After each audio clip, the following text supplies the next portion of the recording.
Hi everyone, and welcome to part 2 of the tutorial for Day and Age by Julian Lage.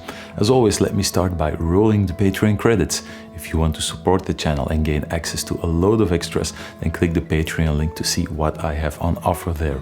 If you want to express your support without monthly fees, then there is a link to a PayPal tip jar as well. Recreating an improvisation is, at least to me, always a lot harder than recreating a song that has been fully planned out and perfected over time. This part of the tutorial is heading into exactly that direction. After the first 2 verses, Mr. Lage starts improvising, and in this lesson we go over the first chorus. In this part, things were still easy to divide into sections of 4 bars, which makes it easy to navigate the lesson. In terms of technique, everything here is still very doable, and you are confronted with a few variations on what happened in the verse, a long run in 6th and some chord sequences that run across the whole neck. Let's jump in and let's get straight to work. So let's dive straight into the improvised section. I'm going to play through the first 16 bars, but I'm going to add just 1 extra bar, that slippery blues lick that we looked at the end of part 1 of the tutorial. Here we go, one time all the way through.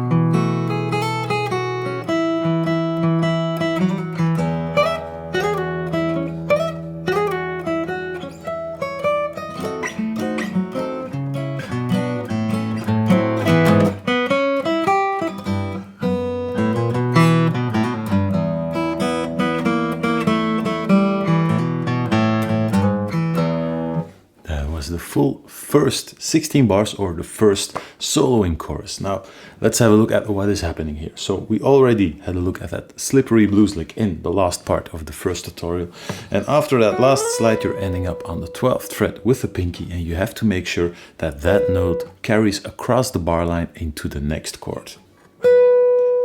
Adding in a low E note and a bar across the 9th fret, across the D string and the G string. Then you move to the middle finger on the low E string, lifting the bar, only keeping the index finger on the D string, again 9th fret. And then you remove everything, pick up the pinky to the 14th fret and slide all the way down to the 9th fret. Then you add in the next chord, middle finger on the 9th fret on the low E string, ring finger 9th fret on the G string, pinky is still on the 9th fret on the B string, and then you add in the index finger at the 6th fret on the D string, which is quite a stretchy voicing. Mr. Lage seems to agree, because right after that he actually swaps around after playing that first chord stab. He lets go and picks the bass note, or frets the bass note with the ring finger, moving the pinky up 1 string, and while keeping the index finger at the same place, giving you the same chord but with a little less demanding stretch in the left hand. Let's play those 2 bars back to back. 3, 4.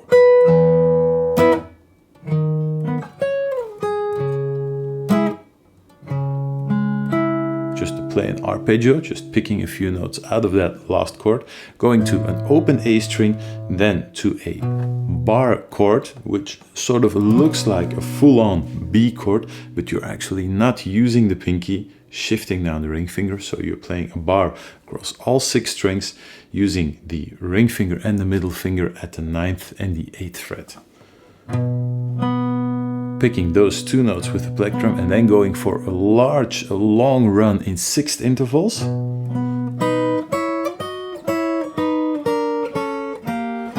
All the same interval, all 6th intervals, so picking with the plectrum. Then all hybrid picking, plectrum on the lower sounding note, middle finger on the higher sounding note, from the 8th fret and the 7th fret, adding in the pinky and the ring finger, to the 9th fret on both the G string and the E string, up 2 frets, down 2 frets, to the previous two notes now without using the full bar, only using the middle finger on the 8th fret and the index finger on the 7th fret.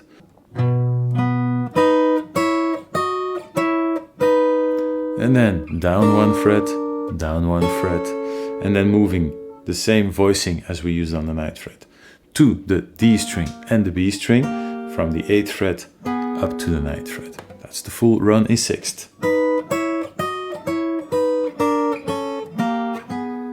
And timing-wise, Mr. Lage seems to pull back on the timing for this section a little bit, even going as far as to play it in straight 8th notes. So everything else in the piece is played with a swing time feeling, and this is often played with a straight 8th feeling. So starting from the bar,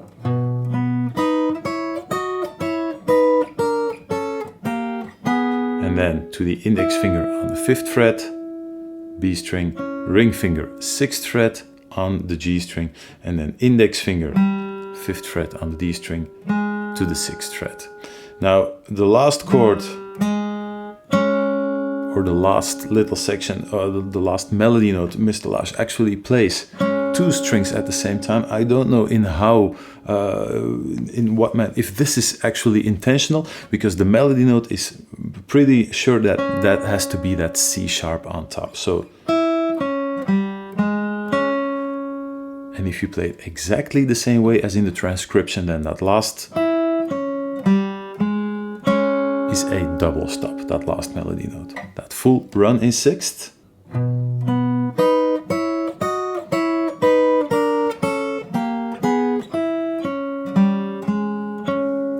And then going back to,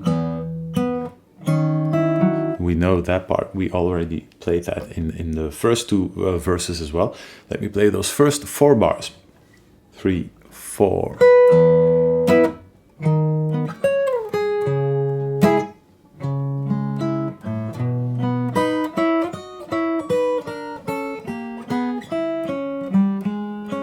So, and at the end of that single note run, you're actually adding back in that swing time feel.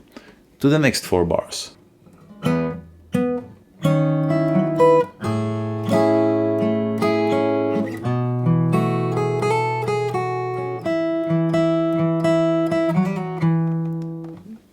To the next 4 bars. Now the opening section is the same thing as we played in the verse, with one minor addition,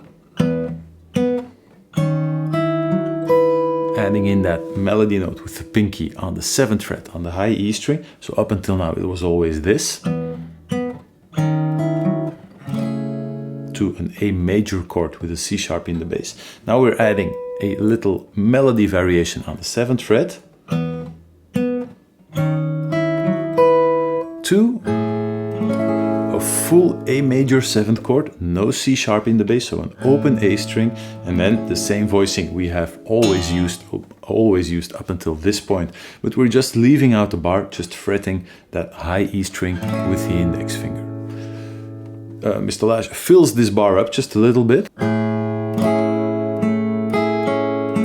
That's exactly what he played, but I don't think that this makes much of a difference if you pick other chord tones out of that chord shape. There's not really much melody work going on except for that high G sharp. That's the one that should ring out across the whole bar.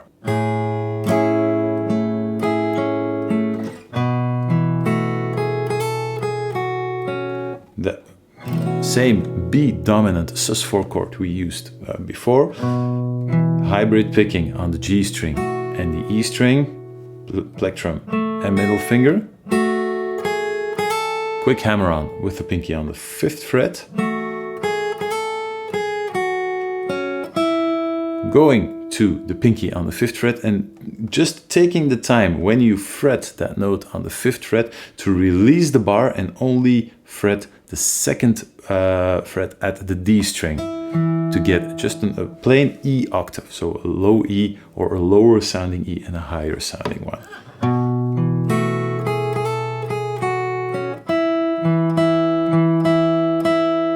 That's basically the lick there.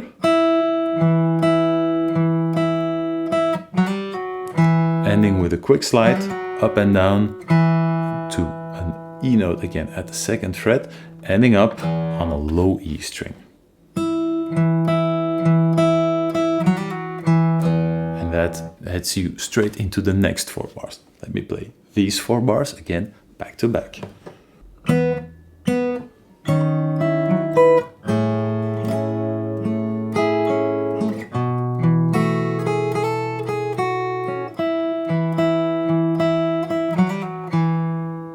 On to the next 4 bars.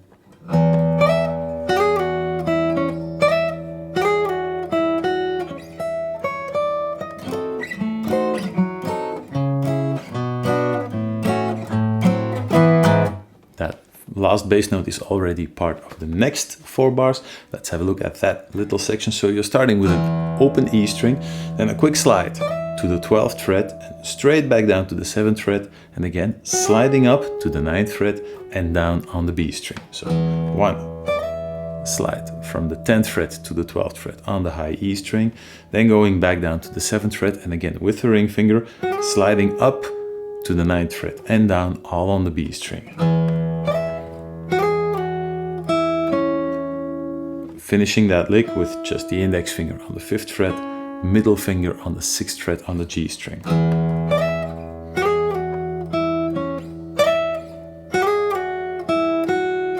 The second part of that lick is the exact same thing. We're only adding 1 note, going back to the F sharp before rounding out the lick on the exact same note. But as you probably can tell, there is a bit of timing displacement going on. So the timing for the first part of the lick and the timing for the second part of the lick is different. So each note will land on a different beat within the bar, which gives it a little bit of a different feeling. So make sure you don't time this out 2 times in the exact same way, because there is a noticeable difference. 3, 4.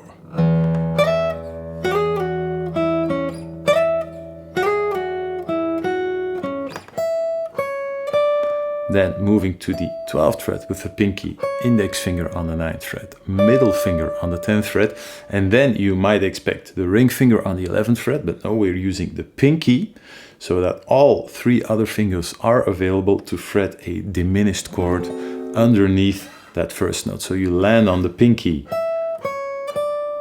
on the 11th fret, and then you add in the index finger 10th fret on the D string, ring finger 11th fret on the G string, middle finger 10th fret on the B string.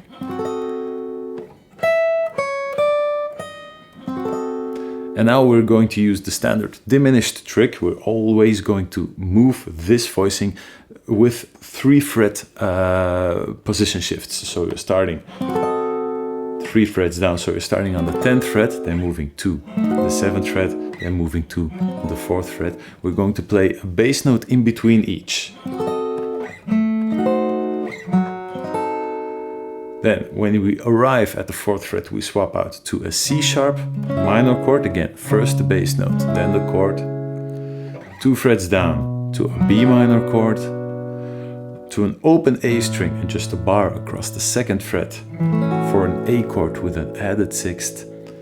Then the biggest shift in this section is moving to the 5th fret, playing again an A note, but this time with the middle finger on the 5th fret, adding in the index finger on the 4th fret on the D string, and then ring finger and pinky both on the 5th fret on the G and B string, giving you an A minor 6th chord.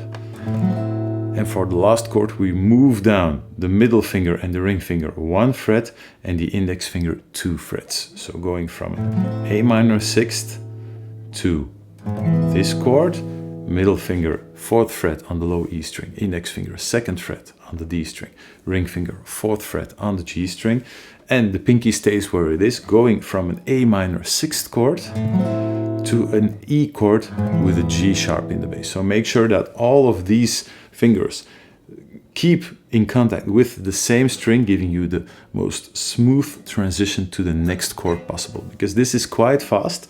Each other chord is separated by a bass note.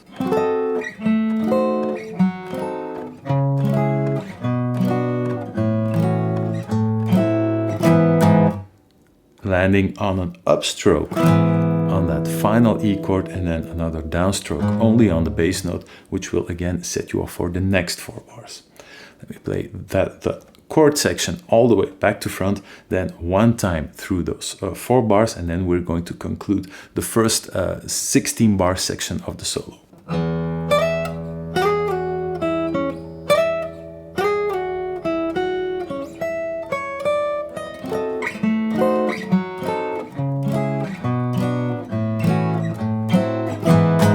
Then the final lick.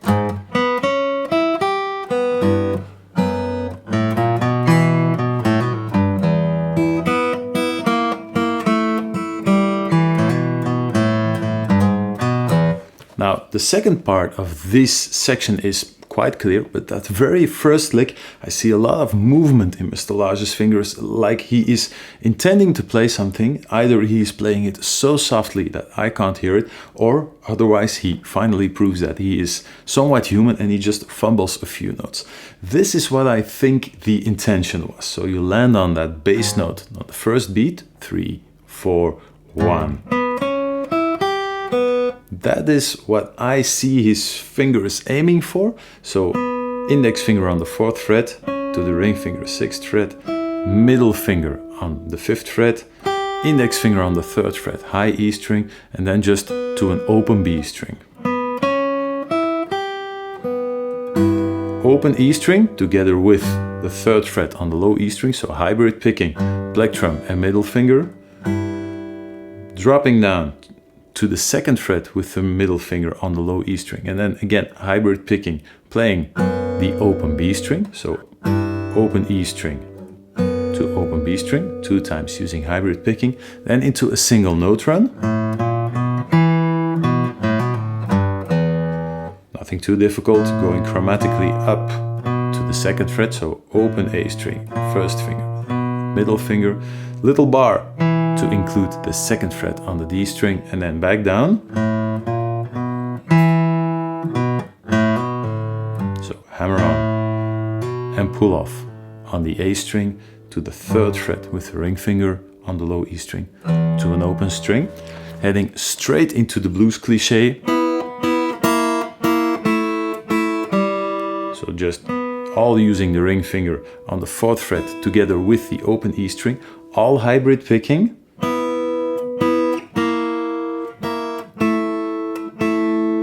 Same thing each and every time, plectrum for the lower sounding note, middle finger for the higher sounding note.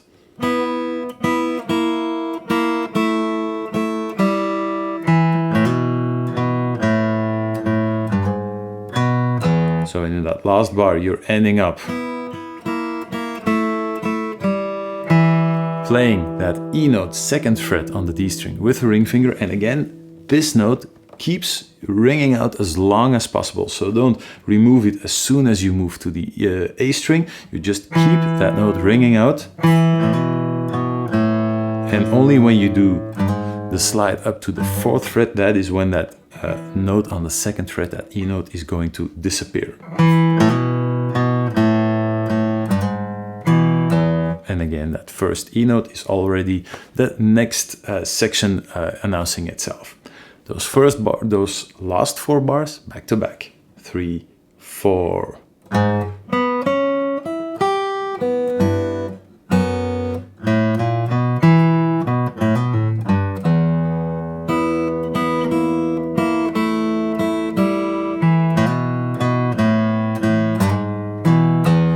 In that last section, Mr. Lage actually starts strumming a little bit more aggressively, playing a few open strings at the same time. If you want to do that as well, then make sure that your muting skills in the left hand are on point, that you don't get extra open sounding strings. I would especially avoid the open G string. That will give you a minor sound. More sounds like a power chord. So he does play the open B string, but then you have to make sure that that open G string can be muted in between there. That was the first 16 bars. Let me play it all the way back to front, really, really slowly. Then it's straight on to the next section. Here we go. 3, 4.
first bass note, that last bass note rather, is the first bass note of the next section of 16 bars. And that is all for the first chorus of the solo. Take your time for this. I will be back next week with the next part of the solo. Take care. Bye bye.